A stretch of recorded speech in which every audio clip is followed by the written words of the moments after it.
Sir પાણીના metre બાબતે કોઈ નિર્ણય લેવામાં આવશે શું છે? છેલ્લા 1-1.5 વર્ષથી પાણીના બિલને લઈને પ્રજાજનોમાં એક અસમજ હતી. 24/7ની કેન્દ્રની યોજના અંતર્ગત સમગ્ર સુરતમાં 24 કલાક પાણી આપવા માટે મહાનગરપાલિકા કટિબદ્ધ હતી. તેના પાયલોટ પ્રોજેક્ટના આધારે અમુક જગ્યાએ મીટરનું ઇન્સ્ટોલેશન શરૂ કર્યું. પૂરા શહેરમાં એવી અમુક મુશ્કેલી પડી હતી એટલે મીટરનું ઇન્સ્ટોલેશન ન થયું. એટલે આવી ઘણી ફરિયાદો અમારા પ્રદેશ અધ્યક્ષ પાટીલ સાહેબ પાસે ગઈ હતી.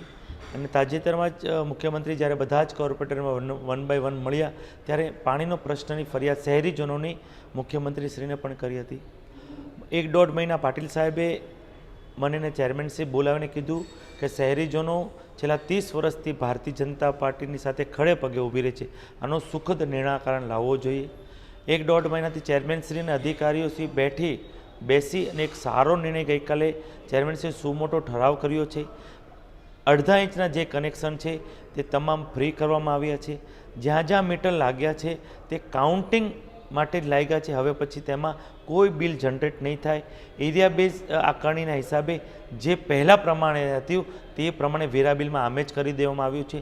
અને 20,000 લીટર ઉપર ટેનામેન્ટ દીઠ જે બિલ જનરેટ થતું હતું તે હવે 40,000 લીટર કરી દેવામાં આવે છે. એટલે 40,000 શહેરીજનો 25,000 થી 30,000 જેટલું ટેનામેન્ટ દીઠ પાણીનો યુઝ હતો.